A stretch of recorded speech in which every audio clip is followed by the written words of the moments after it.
Hey Southeast team, it's Robert here on Tuesday. Today I want to share with you some ideas and some thoughts on preparing for your WIS inventory counts today. You're going to be having your counts done in June or perhaps July this year, and I want to really make sure you're ready in advance and so we can reduce your stress and make this a more accurate and much more convenient process. And so, part of what I always talk about is planning ahead, but seizing today. And that's exactly what we're talking about for the inventory count. If you'll plan ahead, but take action today, you're going to have a much better time when this process comes around. So, a couple things you should do. I think one of the most important things you can do with your inventory count in preparation is to clean up your warehouse. I say that all the time simply because I've gone into some warehouses that are just spectacular.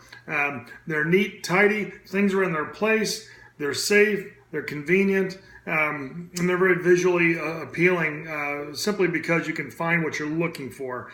And that all sounds simple, but let me just say, if you're in the heat of the moment and you're working every day in the season and you're trudging through the season and finding success along the way by working hard and putting in the time, that's all great stuff. But if your inventory and your warehouse is out of control, you're going to end up paying the price later on. And so take the time right now, clean up that warehouse, put things in their place, get rid of anything that doesn't belong related to your inventory, and that'll set you up for much more success the day of the count. So before the count comes, though, there's some things you can do this week and the weeks to come that are really going to make a big impact on that physical inventory count.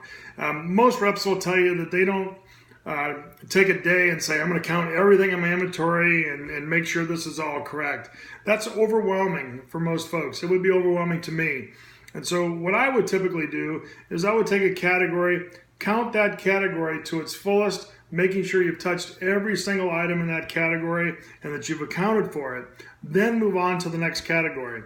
If you'll do that and you'll take the time to physically touch everything in that category and compare it to your inventory levels, you will find that the losses that you have, you can certainly account for by either using your freebie allowance to buy them out so they don't cost you money later on, or perhaps you might find a SKU is off by 10 or 12, whatever that unit of measure happens to be. If that's the case, you may want to have Kelly do a SKU history and prove where that SKU was shipped, where it was not shipped, so that you can get that out of your inventory and move on. But you won't know that until you physically touch every single item in that particular SKU, and that's very, very important. But chip away at it. Use a category at a time, and you won't be so overwhelmed.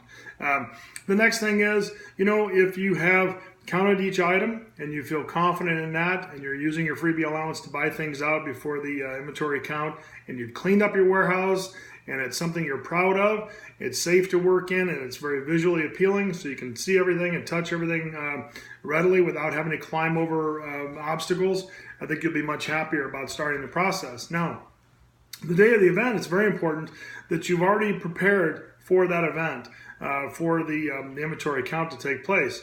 So if you've counted every item in your warehouse, you want to make sure that it's accessible, that it is where you think it's going to be.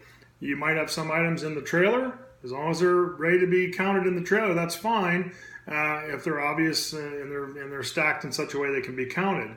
You'll have stuff in your warehouse on shelves that can be counted. You might have case counts that are available. Put like things in its place. Keep all your SKUs together. Don't have 5 of this SKU somewhere and then 5 of that same SKU somewhere else. That is a complete nightmare, and you're setting yourself up for loss when you do that. But if you've counted everything and you've got it in its place, and all the amounts of this SKU are right sitting here on this shelf, put a sticky note on that and show that you've counted it, and this is what your count is. You physically trust that count. Now, the day of the event, you can have a conversation with the WIS folks and say, look, as you're counting along here, if you notice that my sticky note doesn't match what you've counted, let's stop and let's make sure that we both agree what has transpired in this particular counting process. If you wait to the end and you become a spectator and just watch them count throughout the day, in the end you might have 30, 40, 100 SKUs that are off, and then you've got to go back through this process and try to figure it out. That is a complete nightmare, and that can cause stress that is really not necessary. So as you're doing the count, you've got sticky notes on every item on your inventory. No matter where it's at in the location of your warehouse, if you've got it, it's in its place and you got a sticky note on it, you should be able to readily move through each of those items. I suggest personally that you take ownership of this. This is really important. When we give you product, excuse me, you own that product. And so that's the mindset you really want to have, and saying, look, all this inventory here is mine, and therefore I'm going to take charge of this, I'm going to take ownership of this, and I'm going to guide how this day goes. So what I mean by that is, when you're working with your WIS folks, walk with them through the process. Count every item, be on their side, watching what they're counting.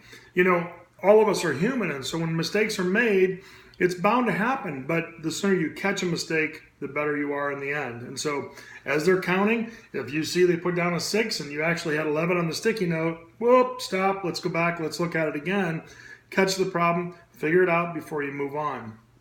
Likewise, they're going to be able to count your inventory in sections. Every part of your warehouse, your trailer, wherever you have product is going to be considered different sections in their inventory count that they do. So as they finish an inventory section, make sure you stop them. Don't let them just keep moving on to the next section. Talk about that section. Did they count everything? Did all the counts match your sticky notes? It's a great time to catch things, because when you go back and there are 20 different sections to look at, you have a much bigger chance to make mistakes or not be able to find the problem to begin with. So a couple things there to consider again. Really strongly suggest that you clean your warehouse right now. Make that warehouse something you're proud of, something that's safe and accessible. Put things in their place. If you have gas cans and boxes and cardboard, get all that out of there. Nothing outside of what is your product should be in that warehouse. If you have owned inventory, those are things you bought out as freebies, keep those separately. Do not have them counted. Make sure your WIS folks do not count them, and the best way to do that is make sure that there's no way for them to count that.